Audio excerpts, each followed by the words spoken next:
Every few months in your sport, there's either a huge upset or some new star emerges or some BS happens with one of your higher profile athletes. So I'm curious as to, like, when you get hundreds of text messages in the next 48 hours after one of these things happen, how long does it take you to respond to them? This is different than any other situation I've ever been in, not just with Conor, but with any fighter. I respond pretty quickly after things happen. And I'm always curious to see what people have to say and who's hitting me up to say it. Who's made more mistakes than Jon Jones? The answer is nobody. Jon Jones has got his life together. He did not test positive. He didn't do anything wrong here.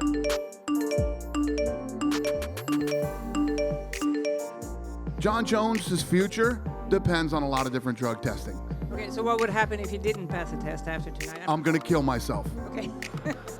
I have a hypothetical for you to put together the greatest fight card of all time. Hold, please.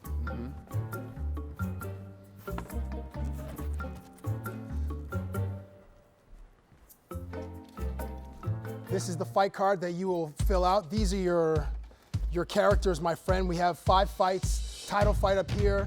Fill out Dana White's ultimate fictional fight card. Oh my God. Okay, so let's go.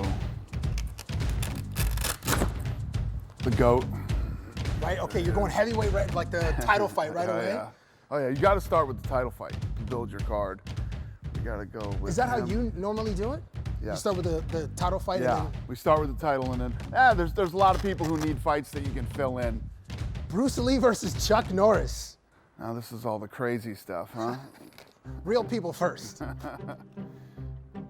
Although Rocky is a fictional character, but Yes, he's he a is. real human. So is John Wick. Rocky stands no chance in that fight. This is where we're getting weird.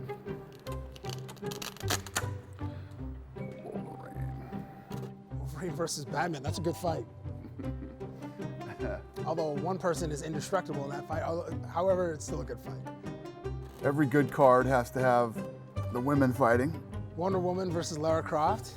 Amazon versus wherever. I don't know who Gritty is. I don't know Gritty, so. Gritty is the Philadelphia Flyers' new mascot. Okay. He is big in Philadelphia, Gritty.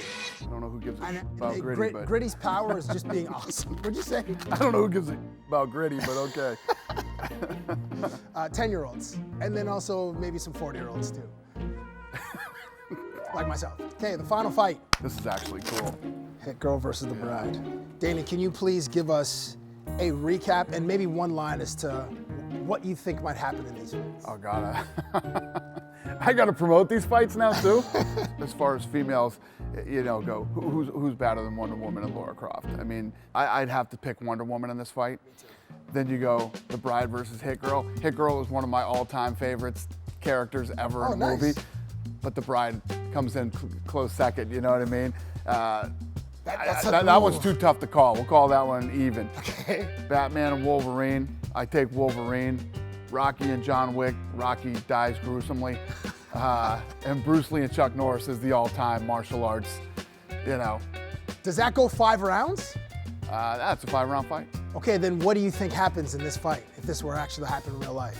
In their primes. Chuck Norris was obviously a lot bigger than Bruce Lee.